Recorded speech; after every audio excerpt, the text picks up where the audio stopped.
стихи не пишутся, случаются как чувства или же закат. Душа слепая соучастница. Не написал, случилось так. Поэт не дело, а призвание. И сложить стихи могут не все, ведь каждый писатель по-своему черпает вдохновение, да и настроение всегда влияет на поэта. Тамара Чиниева пропускает каждую строчку через свою душу. Ее творение – это часть жизни. И несмотря на то, что она мама 4 детей, место работе и творчеству у нее есть всегда. Я не могу похвастаться тем, что мне очень легко, там и дом, да, и семья, и дети маленькие, и работа, но мне повезло в том плане, что сейчас у меня работа творческая, дело мое любимое тоже творческое, да, вот стихи, поэзия. Я сейчас занимаюсь новой книгой, мне это не мешает абсолютно. А дети тоже, наверное, надо отдать должное их отцу. Они у меня очень самостоятельные и во многом мне помогают.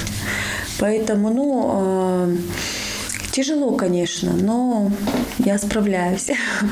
Тамара Чиниева родилась и выросла в Нальчике, там же получила образование. После школы поступила в колледж дизайна на факультет дизайн-публикации. Но вместо своей специальности занялась написанием статей. И по окончанию колледжа в 2000 году начала работать корреспондентом, а позже редактором отдела культуры в газете «Горянка». Свой первый сборник стихов Тамара написала в 13 лет, живя в Нальчике, и посвящены они были родной Ингушетии. Никем не прочитанное стихотворение – это никем не увиденный цветок, считает Тамара. Она никогда не садилась за стол, чтобы что-то написать. Стихи не пишутся, а слагаются. И этот дар дается свыше, отмечает она. Мои мысли – это поэзия. Я очень мало говорю по жизни вообще. Я очень мало говорю, я больше молчу. Но молчание и поэзия для меня – это синонимы. Потому что вот у Фета есть стихотворение «Силентиум», да, «Молчание», в котором он и говорит, что вот когда ты хочешь сказать что-то, да, ты не можешь это выразить. А вот если это в тебе, вот эта вспышка, в стихах ты это выразишь, то это будет как раз самое то. Ну, для меня это способ существования, наверное. Я даже не представляю. Не было бы стихов, наверное, не было бы меня. Поэзия. Для каждого она своя. Стихи читают, когда грустно, когда переполняют эмоции счастья, и в них объясняются в любви. Жители нашей республики относятся к поэзии и стихам с пониманием, знают и любят ингушских авторов.